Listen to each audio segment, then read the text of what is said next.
আল্লাহ পাক তৌফিক দান করুন। ইনশাআল্লাহ আজকের লেকচার যাদের কানে যাবে, আমরা যদি না খেয়েও মরে যাই, আল্লাহ পাক না খেয়ে মারবেন না ইনশাআল্লাহ।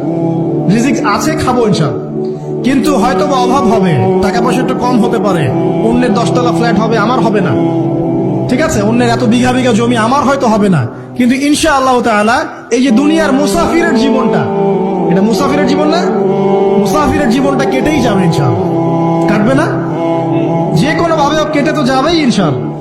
এই যে পরকালের জীবনটা একটা চেতনার শক্তি, জানেন, দুনিয়াতে যত বাধা বিপত্তি আসুক, গাল মন্দ খান, গীবত তহমত খান, কষ্ট হোক, নির্যাতন হোক, একটা বিষয় মনের মধ্যে শান্তি দেয়। কি শান্তি? যে এই দুনিয়ার জীবনটা তো আর চিরস্থায়ী নয়, এটা তো আর সারা জীবন থাকবে না। ইনশাআল্লাহ এই অবস্থা আস্তে আস্তে পরিবর্তন হয়ে যাবে। ফাইন্না মাআল উসরি ইউসরা, পরকালে ইনশাআল্লাহ পাবো। দুনিয়াতে না পেলে কি হয়েছে, পরকালে পাবো ইনশাআল্লাহ।